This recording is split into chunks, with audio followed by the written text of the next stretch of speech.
Subscribe कीजिए industrial instrumentation professional channel को latest instrumentation free में सीखने के लिए। बेल आइकन को प्रेस कीजिए इंस्ट्रूमेंटेशन की इंफॉर्मेटिव वीडियो सबसे पहले पाने के लिए।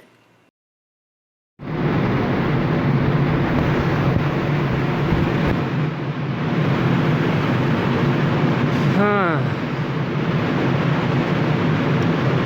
आज हम बात करेंगे सीमेंस के सी पार्ट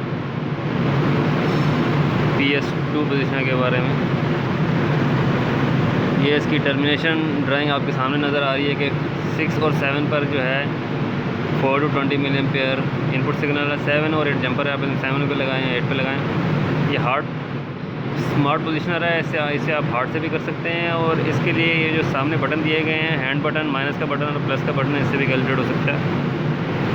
उसके अलावा 61 और 62 पर 4 to 20 मिली एम्पेयर इसकी पोजीशन फीडबैक है। अगर आप यहाँ पे देखें 61, 62 पर भी फीडबैक लगी हुई है और इधर आपकी 6 और 7 पर इसकी वो लगी हुई है। अब इसके थोड़े पार्ट्स का जिक्र कर लेते हैं। सबसे पहले है इसका ये आपको येलो कलर का ये नज़र आ रहा होगा। ये बेसिकली एक सिलेक्टर ट्रेवल सिलेक्टिंग जो है लेवर है, इसको लेवर कहेंगे या स्लाइड कहेंगे। जो यहाँ पर आप देख सकते हैं कि अगर 30 डिग्री 33 डिग्री है तो इसको आप पुश करेंगे नीचे को, अगर 90 डिग्री है तो ये ऊपर को होना चाहिए। मैं इसको आपको पुश करके दिखा देता हूँ।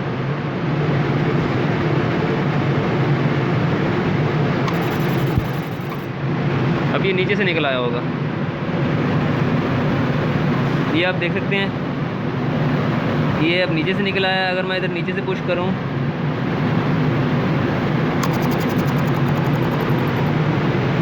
ये ऊपर से आ गया। ठीक है, उसके अलावा यहाँ पे आप देख सकते हैं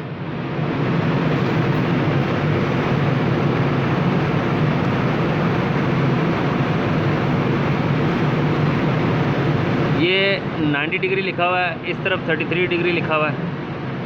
ये नॉब जो है या सिलेक्टर, इससे सिलेक्शन होती है। अगर मैं इसको घुमाऊँ यहाँ से,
काफ़ी हार्ड है तो घुमाने के लिए अच्छा खासा जोर लगाना पड़ता है। ये अब इसका सिलेक्शन जो है वो 33 डिग्री पर हो गई। ये आप देख सकते हैं यहाँ पर, ये बिल्कुल ये 33 डिग्री है, ये 90 डिग्री है और ये एरो है। इसका एरो 33 डिग्री को पॉइंट कर रहा है। इस वक्त 0 है बिल्कुल। इसको मैं दोबारा चेंज कर देता हूँ।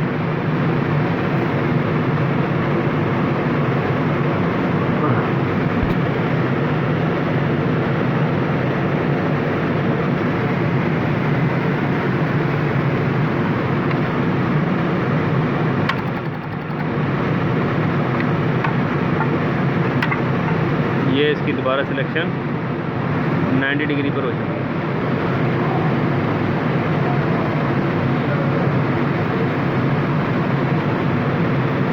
ये 90 डिग्री ओके।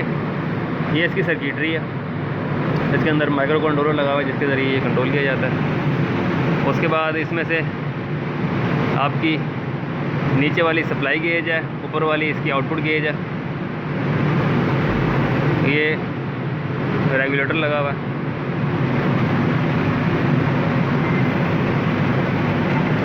ये यहाँ आपको स्टेम जो है वो स्केल नज़र आ रहा है कि 2 इंच यानी 50.8 mm इसका ट्रेवल है। अगर वेल्व का ट्रेवल 20 mm से ज़्यादा होगा तो हम इसको 90 डिग्री पे रखते हैं, और अगर 20 mm से कम होता है तो इसको हम 30 डिग्री पे रखते हैं। उसके अलावा यहाँ पे नीचे मैं आपको दिखाऊं, ये नॉब, ये चीज़ ये क्लच कहलाती है इसका। ये इसकी क्लच सेटिंग है, ये कैलिब्रेशन के दौरान यूज़ होती है। इसके बिल्कुल बैक साइड पे एक होल है। इस होल के अंदर ये आपको येलो कलर का एक व्हील टाइप कुछ नज़र आ रहा होगा। इसको घुमाने से क्लच लॉक होता है और अनलॉक होता है। लेफ़्ट साइड पे घुमाएंगे जैसा कि ये ड्राइंग के ऊपर लिखा हुआ है, लेफ़्ट पे घुमाएंगे तो ये अनलॉक होगा, और राइट पे घुमाएंगे तो ये लॉक होगा।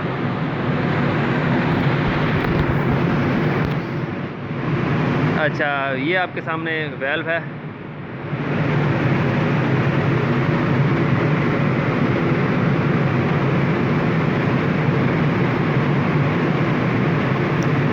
इसके इस वक्त ये मैनुअल मोड पे है, इसको मैं ऑटो मोड पे मैंने कर दिया।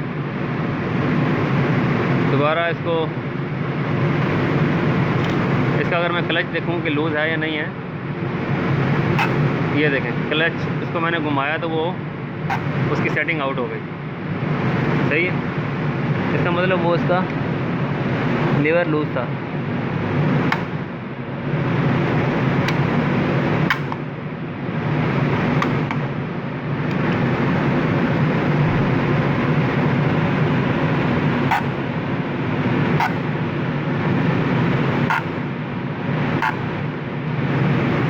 अब हम ये देख सकते हैं कि इसकी हमने सबसे पहले इसकी कैलिब्रेशन आउट कर दी है।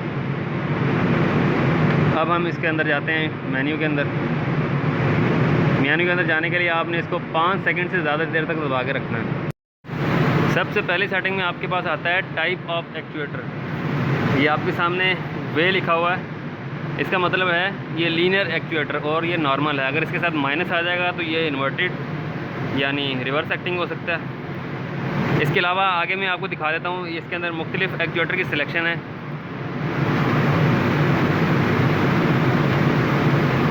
ओह सॉरी, मैं इसके ज़रिए टर्न यानी रोटरी, उसके अलावा एफ वे, ये भी लीनियर ही है लेकिन इसकी अलग से क्वालिटीज़ है। इसके लिए आप इसका जो है ना वो मैनुअल देख सकते हैं। L way, N C set, N C select, minus turn यानी उल्टा, इन्वर्ट हो सकता है। ये माइनस वे यानी है ये भी लीनियर लेकिन इन्वर्ट है। ये देखें, ये सारे इसके अंदर वेल्व हैं, लेकिन हमने अपने वाला सेलेक्ट करना है लीनियर, ये वाला, ये सिलेक्टेड रहने दें। उसके अलावा नेक्स्ट पे आ जाएं। ये है आपका एक्चुएटर जो है, इसका rated angle of rotation of position shaft, मतलब कि पोजीशनर शाफ्ट की जो मैक्सिमम जो इसकी रोटेशन है वो कितनी डिग्री तक है। तो इस 2 इंच के ट्रेवल के हिसाब से, जो कि 50 पॉइंट समथिंग mm है, इसके ट्रेवल के हिसाब से इसका ये 90 डिग्री बनता है। इसके अलावा इसकी दूसरी सिलेक्शन होती है, मतलब कि 20 mm से अगर कम होगा तो हम उसकी 33 डिग्री सिलेक्शन कर सकते हैं। अच्छा, इसके बाद हम आगे चलते हैं। उसके बाद ये है, ये नॉर्मली ऑफ ही रहता है। ये है आपका रेंज ऑफ स्ट्रोक। तो इसके अंदर भी मुख्तलिफ ऑप्शन है, लेकिन उसके लिए ये ज़रूरी है कि आपको स्ट्रोक एग्जैक्टली पता हो। अगर मैं इसके अंदर आपको दिखाऊं 5, 10, 15, 20, 25, 30, मतलब कि जितना उसका स्ट्रोक है आप उसको वो सिलेक्ट कर सकते हैं, लेकिन इसको हम ऑफ रखते हैं ताकि हम ये ऑटोमेटिकली इसको उठाने के काबिल हो जाए। उसके बाद है नेक्स्ट पे अगर मैं जाऊँ, इनिशियलाइज एंड फिश। ये है इनिशियलाइज ऑटोमेटिक। इससे आगे वाला है इनिशियलाइज मैनुअल। अच्छा, आगे जाने के लिए हम ये हैंड बटन दबा रहे हैं, अगर पीछे जाने के लिए हैंड बटन को दबा के माइनस का बटन दबाऊंगा तो ये पीछे को आएगा। अच्छा, सबसे पहले हम इसके सारे जो है ना इसके वो मेन्यू देख लेते हैं, और उसके बाद हम इसकी जो है वो जिक्र करेंगे, इसकी ऑटो कैलिब्रेशन करेंगे। इसके बाद है आगे ये मैनुअल मोड है, मतलब कि मैनुअली आपने इसके अंदर वैल्यूज़ इंटर करनी है और इसकी कैलिब्रेशन करनी है अगर आपकी ऑटो कैलिब्रेशन नहीं हो रही तो। उसके बाद ये है SCUR, ये है आपका करंट रेंज, यानी ये 4 to 20 मिली एम्पेयर है। इसके अंदर दूसरी सिलेक्शन होनी चाहिए 0 to 20 मिली एम्पेयर या 4 to 20 मिली एम्पेयर। तो हम 4 to 20 मिली एम्पेयर हमारा स्टैंडर्ड सिग्नल है, हम ये यूज़ करेंगे। उसके बाद है ये राइज़ या फॉल, यानी 4 to 20 मिली एम्पेयर 4 पर ये जो है वो ओपन होगा या क्लोज़ होगा। राइज़ का मतलब 4 पे जो है ये एक्चुएटर क्लोज़ होना चाहिए। ये बेसिकली है आपका रिवर्स एक्टिंग है, ठीक है। ये आपका बेसिकली पोजीशन है रिवर्स एक्टिंग। 4 मिली एम्पेयर पर जो है इस वक्त इसकी जो आउटपुट है वो मिनिमम होनी चाहिए। तो अगर मिनिमम इसकी आउटपुट होगी तो ये नॉर्मली क्लोज़ होगा। अगर इसको मैं 4 मिली एम्पेयर जो ओपन रखना चाहता हूँ तो इसको मैं फॉल पे रख दूँगा।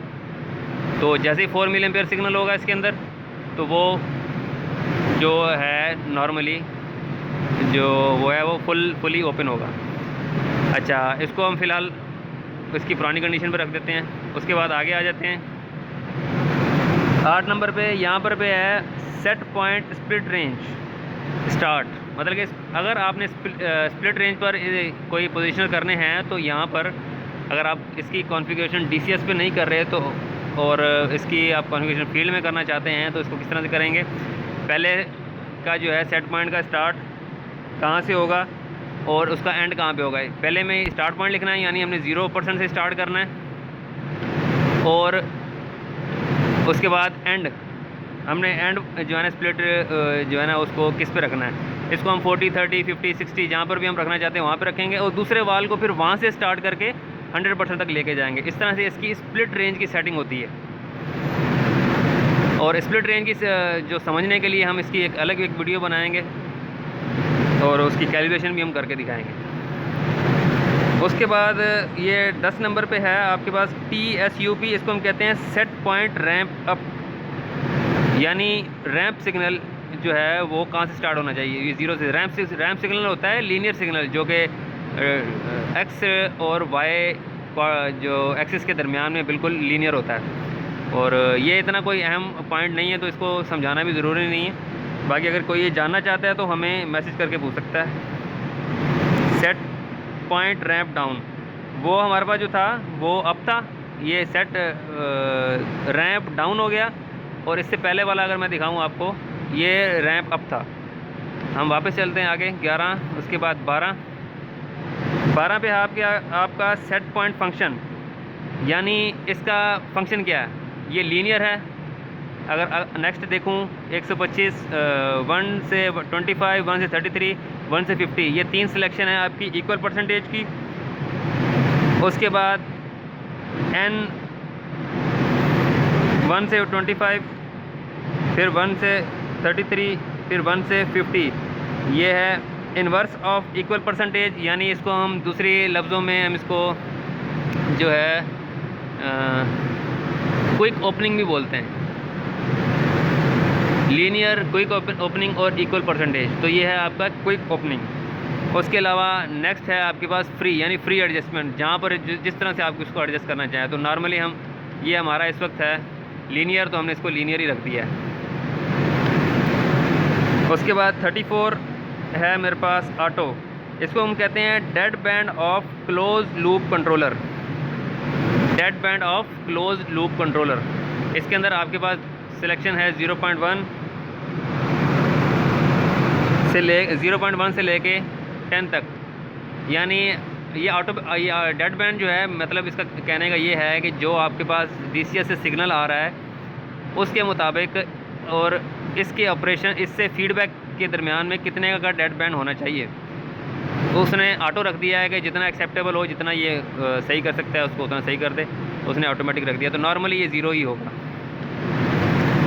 अच्छा, अगर मैं 35 पर देखूं, यहाँ पर है आपके पास start of manipulated variable limit, यानी जो आपका परसेंटेज होती है 0 to 100%, तो वो स्टार्ट कहाँ से होनी चाहिए। तो हमने ये लिखा 0, तो अगर इसको मैं 1%, 5%, 10% रखूँगा तो ये वहीं से ऑपरेट करेगा और वेल्व जो है वो फुली जो है क्लोज़ नहीं होगा या ओपन नहीं होगा, जो भी उसकी नॉर्मल कंडीशन होगी, फेल सेफ कंडीशन होगी। उसके बाद and point of manipulated variable limit, तो ये हमने 100 रखी हुई है। अगर इससे हम कम रखेंगे तो वही बात हो जाएगी कि ये नॉर्मली जो है अगर हम इसको फुल ऑपरेट करेंगे तो ये फुल ओपन या फुल क्लोज़ नहीं होगा, जो भी उसकी उस वक्त कंडीशन होगी। उसके बाद 37 की बात करूं तो ये है आपके पास स्टैंडर्डाइजेशन ऑफ मैनिपुलेटेड वेरिएबल। तो इसके अंदर आपके पास दो सिलेक्शंस होती हैं, फ़्लो और मैकेनिकल पोजीशन। और ये भी इतनी कोई अहम चीज़ नहीं है, लेकिन अगर आप मैकेनिकल पोजीशन पे इसको इसलिए रखा जाता है ताकि वेल्व की जो मैकेनिकली जो लिंक से कनेक्टेड है पोजीशनर और उसकी वेल्व की स्टेम, ये मैकेनिकली उसकी पोजीशन को मेंटेन कर रहा है, तो इसलिए हम इसको मैकेनिकल पोजीशन रखते हैं। अच्छा, उसके बाद अगर मैं नेक्स्ट सिलेक्शन देखूं 38 पे है आपका राइस, इस पर राइस सिलेक्शन किया हुआ है और इसका मतलब होता है डायरेक्शन ऑफ मैनिपुलेटेड वेरिएबल, जो कि for display and position feedback. Basically अगर मैं इसको देखूं फॉल कर दूं तो डिस्प्ले के ऊपर ये सिर्फ वैल्यू चेंज करेगा, ना कि ये आउटपुट की वैल्यू चेंज करेगा। डिस्प्ले पे यानी जब फुली क्लोज होगा तो ये 100% बताएगा और जब फुली ओपन होगा तो 0%। और इस कंडीशन के अंदर ये फुली क्लोज के ऊपर 0% बताएगा और फुल ओपन के ऊपर 100%। अच्छा, अब है इसके बाद ये 39 नंबर पे आपके पास ये डू लिखा हुआ नज़र आ रहा है। ये बेसिकली इसकी जो है टाइट क्लोजिंग या फास्ट क्लोजिंग की सिलेक्शन है। और डू का मतलब है कि डाउन साइड पे टाइट क्लोजिंग। अगर आगे मैं देखूँ इसके अंदर लिखा है अप डू यानी अप साइड और डाउन साइड दोनों टाइट क्लोजिंग। एफ यू मतलब फास्ट क्लोजिंग। एफ डी मतलब down side fast closing. F U F D यानी फास्ट अप साइड और फास्ट डाउन साइड क्लोजिंग। और अप और एफ डी का मतलब है कि टाइट क्लोजिंग अप और फास्ट क्लोजिंग डाउन, यानी अप साइड पे टाइट क्लोजिंग हो जाएगी और डाउन फास्ट क्लोजिंग हो जाएगी। इधर फास्ट अप हो जाएगी और टाइट डाउन हो जाएगी। लेकिन इसके अंदर हमारी सिलेक्शन है डाउन। यहाँ अप साइड पे भी जो है वो टाइट क्लोजिंग है, यहाँ पे हमने डाउन साइड जो है इसकी टाइट क्लोजिंग रखी हुई है। तो ये मुख्तलिफ सिलेक्शन है इसके अंदर, आप इसी में से कुछ भी सिलेक्ट कर सकते हैं। अच्छा, इसके बाद अगर मैं देखूँ नेक्स्ट ऑप्शन में अगर हम चले जाते हैं यहाँ से, यहाँ पर है VCDO, YCDO ये है आपके पास lower value of tight closing, यानी टाइट क्लोजिंग जो है किस वैल्यू पर जाकर होनी चाहिए। तो उन्होंने बताया कि 0.5 पर जो है टाइट क्लोजिंग हो जानी चाहिए। तो ये आप मतलब 0.5 पर ये फुली क्लोज हो जाएगा और उसके बाद जो 0.5 का जो सिग्नल होगा वो उसको बेसिकली ये मज़ीद उसको क्लोज़ करने के लिए इस्तेमाल होगा। तो डाउन साइड की हमने रखी हुई है, तो डाउन साइड के लिए ये डाउन साइड के लिए ही है। और अगर मैं आगे देखूं तो ये अप साइड के लिए, इसके अंदर लिखा भी हुआ है अप है 41 नंबर पे। 99.5 के ऊपर ये फुली ओपन हो जाएगा और उसके बाद ये मज़ीद 0.5% और प्रेशर इसके ऊपर जाएगा, यानी तो उसको टाइट ओपन करेगा। अच्छा, उसके बाद ये नंबर है 41 के बाद अगर मैं नेक्स्ट देखूँ उसके बाद है 42 के ऊपर है बिन 1 आप यहाँ पे देख सकते हैं। बिन 1 की यहाँ पे 9 और 10 के ऊपर एक पॉइंट दिया हुआ है। ये बेसिकली एक्सटर्नल बाइनरी इनपुट है। 9 और 10 के ऊपर हम बाहर एक मैनुअल एक स्विच लगाते हैं और इसके अंदर एक कुछ भी हम सेलेक्ट कर लेते हैं। इसके अंदर मुख्तलिफ ये चीज़ें होंगी जो कि आप अप डाउन स्टॉप अप, मतलब कि इसको मैनुअली अगर आपका इसका कवर लगा हुआ है उसको कवर खोलने की ज़रूरत नहीं है। बगैर कवर खोले इसको आप ओपन कर लें या इसको क्लोज़ कर लें, या इसके अंदर जो है वेल्व की पोजीशन को चेंज कर लें या ब्लॉक मूवमेंट कर लें या पार्शल स्ट्रोक टेस्ट कर लें। तो इसकी बिन 1 के ऊपर आप मुख्तलिफ जो है यहाँ पर सिलेक्शन करके बिन 1 के ऊपर जैसे ही आप इस 9 और 10 को क्लोज़ करेंगे या उस पुश बटन को या उस स्विच को क्लोज़ करेंगे तो ये वो सेम ऑपरेशन करने लग जाएगा। इसी तरह से 43 के ऊपर बिन 2 है।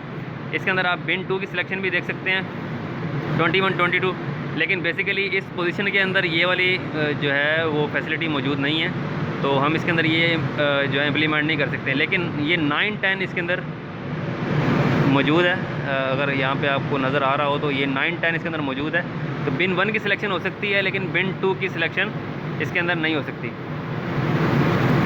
अच्छा, उसके बाद अगर मैं 43 के बाद 44 पे हम चले जाते हैं।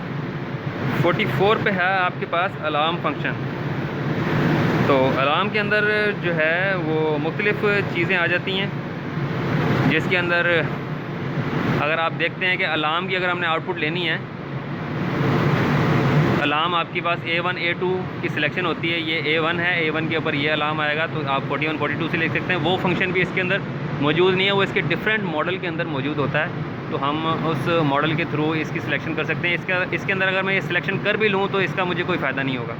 तो ये बेसिकली आपके पास अलार्म है कि फुल ओपन हो गया, तो यहाँ से लिमिट स्विच होगा इसका 41 42 के ऊपर आपको आउटपुट दे देगा, 51 52 के ऊपर आपको आउटपुट दे देगा। लेकिन इन केस आपने जो इसके अंदर वो सिलेक्शन की होगी, तो ये की हुई होगी, तो ये जो है आप मैनुअल के ऊपर देख के इसकी प्रॉपर सिलेक्शन कर सकते हैं। 44 के बाद है 45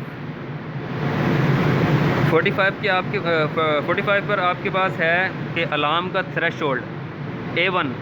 आप ये नीचे देख सकते हैं कि A1 है, यहाँ पर A1 के ऊपर अलार्म का थ्रेशोल्ड कितना, और इसी तरह से A2 के ऊपर अलार्म का थ्रेशोल्ड कितना। मतलब कि उन्होंने जो बेसिकली दिया हुआ है, मैं पीछे लेके जाता हूँ, 10 यानी 10% पर ही आकर वो A1 के ऊपर अलार्म दे दे। और नेक्स्ट है 90.1%, या जितनी भी आप यहाँ पर सिलेक्शन करेंगे, ये बाय डिफ़ॉल्ट है, इसको आप चेंज कर सकते हैं। अगर मैं आपको चेंज भी करके दिखाता हूँ, ये देखें, ये चेंज भी कर सकते हैं, जो आप मर्ज़ी रखना चाहें वो रख सकते हैं। और उसके बाद 46 के बाद है आपके पास 47 के ऊपर ये एक अजीब सी कोई शक्ल सी बनी हुई नज़र आ रही है। इसको बेसिकली कहते हैं फॉल्ट मैसेज। तो बेसिकली डिस्प्ले के ऊपर अगर कोई ऐसा सिंबल नज़र आए तो इसका मतलब जो है वो क्या होना चाहिए। तो वो बेसिकली वो उसकी सिलेक्शन है कि इसको हम क्या कंसिडर करेंगे। सपोज़ के अंदर कोई फॉल्ट आता है, तो अगर डिस्प्ले के ऊपर हमें जो मैनुअली अगर मैं इसके ऊपर देखूं, ये इसके अंदर ऑलरेडी एक शीशा मौजूद है, मैं डिस्प्ले इसका देख सकता हूँ बाहर से। तो अगर डिस्प्ले के ऊपर कोई फॉल्ट आता है तो उसको मैं किस तरह से रेक्टिफाई करूँगा, या उसको मैं क्या समझूँगा, जिसके बाद मैं उसकी जो ट्रबल शूटिंग कर सकता हूँ। तो इसके अंदर भी मुख्तलिफ़ सिलेक्शंस हैं, ये भी आप मैनुअल पर देखकर इसको सिलेक्ट कर सकते हैं, लेकिन इसकी नॉर्मली ज़रूरत नहीं होती। ये नॉर्मली जो इसके ऊपर सिलेक्ट किया हुआ है, ये फॉल्ट का ऑप्शन है। ये डिस्प्ले के ऊपर आपको नज़र आए तो आपने इसकी ऑटो कैलिब्रेशन करनी है, और वो येलो फॉल्ट आपके पास चला जाएगा। उसके बाद है 48 के ऊपर है हमारे पास जो है फॉल्ट का जो मॉनिटरिंग टाइम है, तो ये इन्होंने ऑटो रखा हुआ है। उसके बाद फॉल्ट का मॉनिटरिंग टाइम, उसके अलावा उसका जो है थ्रेशोल्ड का रिस्पांस टाइम, उसके अलावा 49, ये दोनों ऑटो पे हैं, इसको छेड़ने की ज़रूरत नहीं है। ये बेसिकली इंटरनली इसके पास बहुत स्मार्ट किस्म का पोजीशनर है। हालांकि ये मुझे DVC 6200 जो इसका फिशर का है उससे बहुत ही ज़बरदस्त लगा, और मैं इसका जो है ना वो बड़ा दिलदादा हो गया हूँ इसके ऊपर। जब मैंने काम किया इससे पहले, ये मेरा फर्स्ट एक्सपीरियंस है। अच्छा, इसके बाद हम देखते हैं 50 नंबर। 50 के ऊपर है प्रीसेट वैल्यू। तो इसके ऊपर ऑल की सिलेक्शन है, और ऑल का मतलब है कि जब मैं इसके अंदर फैक्ट्री रीसेट मारूंगा, ये बेसिकली फैक्ट्री रीसेट है। अगर इसके ऊपर फैक्ट्री रीसेट मारना चाहता हूँ, इसके ऊपर जब मैं प्लस का जो है बटन दबाऊंगा, तो ये इसके जो है ना फैक्ट्री रीसेट मार देगा, और इसकी बाय डिफ़ॉल्ट सेटिंग्स कर देगा सारी की सारी। उसके बाद इसको आप ऑटो कैलिब्रेशन मार के सही कर सकते हैं, दोबारा इसकी कैलिब्रेशन कर सकते हैं। उसके बाद नेक्स्ट सिलेक्शन है आपके पास ये 51, इसके ऊपर लिखा हुआ है STD। अच्छा, ये 51 के ऊपर स्टैंडर्ड जो है न्यूमेटिक इसका सिलेक्ट है, लेकिन इसको जो ये भी ऑटोमेटिक सिलेक्शन होती है, इसको मैं दबा के रखूँगा तो वो थोड़ी देर इंतज़ार करेगा। उसके बाद वो उसकी जो है ना दोबारा उसकी कोई और इसके अंदर सेंसर या कोई और चीज़ न्यूमेटिक का सिस्टम लगा हो, तो वो उसका जो है ना वो इक्विवेलेंट यहाँ पर कोई आपको नाम शो कर देगा। उसके बाद है 52, जो है ना इसको हमने नॉर्मली ऑफ रखा हुआ है। ये बेसिकली है एक्सटेंडेड डायग्नोस्टिक, तो इसकी भी हमें ज़रूरत नहीं है। हम अब डायरेक्ट चलते हैं इसकी कैलिब्रेशन के ऊपर, जो कि थी हमारे पास 4 नंबर पे। 4 नंबर कैलिब्रेशन को स्टार्ट करने के लिए मैं इसके प्लस को बटन का दबा के रखूँगा यहाँ पे, ये 4-5 सेकंड के लिए दबाऊँगा तो इसकी ऑटो कैलिब्रेशन स्टार्ट हो जाएगी। ये देखें, ये इसकी ऑटो कैलिब्रेशन स्टार्ट हो गई है। आप इसकी नीडल भी मूव करती भी देख सकते हैं। ये रन 1 उसने पास कर लिया है, अब उसका रन 2 हो रहा है। रन 2 के अंदर बेसिकली ये क्लच की सिलेक्शन होती है, तो हो सकता है इसके अंदर एरर आए। नहीं, रन 2 भी क्लियर हो गया। अच्छा, सही सही। रन 3 देखते हैं। रन 1 के अंदर क्लोज सेटिंग होती है, ये देखें, ये इसके अंदर ये एरर आ चुका है। ये बेसिकली बता रहा है कि आपकी क्लच की एडजस्टमेंट नहीं है, यानी ये क्लच जो हमने स्टार्टिंग में छेड़ा था उसकी एडजस्टमेंट ख़राब हो गई है। लेकिन वो रन 4 पर ले गया है। हम इसको देखते हैं कि ये कुछ कर पाता है या नहीं कर पाता है।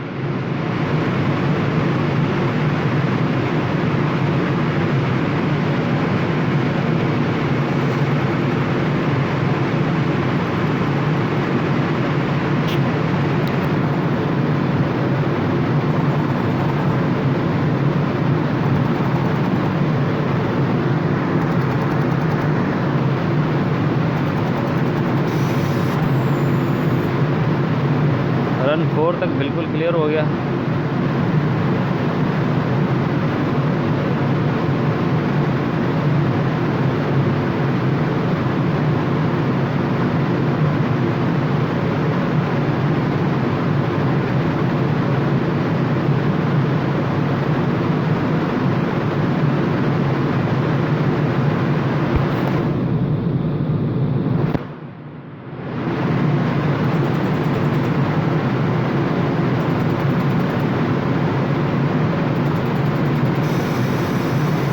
अब रन 5 पे पहुंच चुका है, इसका फाइनल टेस्ट है।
इसका अब ये आप देख रहे हैं फिनिश हो चुका है। इसको हम दोबारा वापस निकाल लेते हैं। इसको वापस बाहर बिल्कुल मेन स्क्रीन पे ले जाने के लिए इसको आप दोबारा 5 सेकंड के लिए दबा के रखेंगे। हम चेक करते हैं कि क्या इसकी कैलिब्रेशन जो है वो बिल्कुल सही हो गई है या नहीं। आप ये देखें, ये मैनुअल मोड में है। इसको हम अगर ऑपरेट करके देखना चाहें, 0%, बिल्कुल 0% आ गया। अगर मैं इसका ये स्केल देखूँ, ये बिल्कुल कॉइंसाइड कर रहा है बिल्कुल 0% के ऊपर। ये बिल्कुल इसकी बेहतरीन कैलिब्रेशन हो गई है। अच्छा, इसको मैं अप करना चाहूँ तो प्लस से इसको मैं अप कर सकता हूँ, लेकिन प्लस से अप करने का मसला ये है कि बिल्कुल स्लो जाएगा। लेकिन अगर मैं प्लस को दबाने के बाद माइनस का बटन दबाऊँ तो ये इसकी फास्ट ट्रेवल करेगा। ये देखें, इसका ट्रेवल कितना फास्ट हो चुका है। तो इसको आप जल्दी इसका ट्रेवल टेस्ट कर सकते हैं। ये 100% हो चुका है। इसका मैं अगर आपको स्केल दोबारा दिखाऊं, ये बिल्कुल इसका स्केल जो है 100% पे कॉइंसाइड कर रहा है, बिल्कुल बेहतरीन किस्म का। और अब इसको अगर मैं ऑटो मोड पे ले जाऊं, ऑटो मोड पे ले जाने के लिए मुझे इसको सिंपल एक क्लिक करना है। ये ऑटो मोड पे आ गया। DCS से इस वक्त 4 मिलियन पेयर का सिग्नल आ रहा है, तो उसने जो है 4 मिलियन के हिसाब से इसको जो है वो आउटपुट दी है, और ये वेल्व जो है वो नॉर्मली क्लोज हो चुका है, यानी इसकी फेल सेफ कंडीशन के ऊपर ले गया है। लेकिन अगर मैं इसी 4 के ऊपर अगर मैं इसको ओपन करना चाहूँ तो मैं आपको ये करके दिखा देता हूँ। सबसे पहले हम इस मेन्यू के अंदर जाएंगे। मेन्यू के अंदर आ गए। इसके अंदर मैंने आपको एक दिखाया था कि इसके अंदर ये 420 मिलियन पेयर की सिलेक्शन है, ये राइस। इसको मैं फाल पे ले जाता हूँ और इसको मैं दोबारा निकाल देता हूँ, तो आप देखेंगे इसी 4 मिलियन पेयर के ऊपर ये फुली ओपन हो जाएगा। ये मैनुअल मोड है, मैनुअल। देखें, इसको मैंने ऑटो पे लगाया तो वो DCS से 4 मिलियन पेयर सिग्नल ही आ रहा है, लेकिन ये इस वक्त फुली ओपन हो चुका है। तो इस तरह से आप इसकी जो है डायरेक्ट यहाँ इसको इनडायरेक्ट बना सकते हैं अकॉर्डिंग टू मिलियंस। इसको हम दोबारा इसकी नॉर्मल कंडीशन में ले जाते हैं।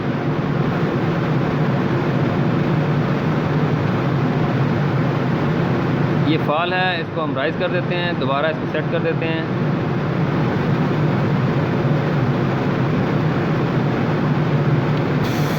देखिए, उसको मैंने दोबारा उसको जब राइज किया तो उसने 4 मिलियन पेयर के हिसाब से उसको नॉर्मली क्लोज कर दिया। अच्छा, इसके अंदर एक और राइज और फॉल का वो ऑप्शन था, हम वो भी चेक कर लेते हैं उससे क्या फ़र्क पड़ता है।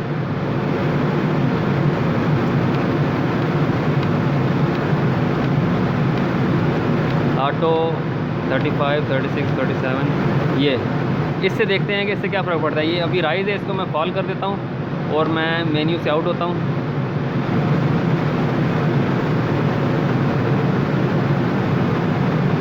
ये देखें, इससे सिर्फ हमारे पास फ़र्क आया डिस्प्ले के ऊपर। इस वक्त 100%, जबकि पहले 4 मिलियन पेयर सिग्नल आ रहा था और 0% शो हो रहा था, अब वो डिस्प्ले के ऊपर शो कर रहा है आपको 100%। और इससे कोई फीडबैक पे कोई इफ़ेक्ट पड़ा या नहीं पड़ा, इसको हम देखने के लिए DCS रूम जाना पड़ेगा। लेकिन फ़िलहाल ये देखें कि इसने 100% कर दिया। इसको दोबारा मैं राइस के बजाय फॉल किया था, इसको मैं दोबारा जाके राइस करता हूँ वहाँ से। इसको हम दोबारा राइस कर देते हैं और फिर दोबारा वापस जाते हैं, तो उसको 0% होना चाहिए। तो इससे डिस्प्ले चेंज हो रहा है, ये देखें। तो आप 0% को नॉर्मली क्लोज लेना चाहते हैं, 0% को नॉर्मली ओपन लेना चाहते हैं, वो आप पे डिपेंड करता है। और मेरे ख्याल से इसी हिसाब से इसकी फ़ीडबैक भी चेंज होती है। अगर आपने इनपुट के हिसाब से वेल्व की को जो है ना वो चेंज करना है, ऑपरेशन को चेंज करना है, तो आपने इससे पहले 7 नंबर पर जो राइज फॉल था वो चेंज करना है। और अगर आपने फ़ीडबैक को चेंज करना है और डिस्प्ले को चेंज करना है, तो आपने 38 नंबर पर जो राइज फॉल है उसको चेंज करना है। इसके अलावा आपको कोई मसले मसाइल इसके अंदर पेश आएँ कैलिब्रेशन के हवाले से, तो आप काइंडली कमेंट्स में पूछ सकते हैं। इसके अलावा हमारे ईमेल पर मेल कर सकते हैं, या हमारे व्हाट्सएप पर, जो कि फेसबुक ग्रुप पे है, वहाँ पर हमारा व्हाट्सएप नंबर गिवन है, वहाँ से आप हमारा नंबर लेकर हमसे रब्ता कर सकते हैं।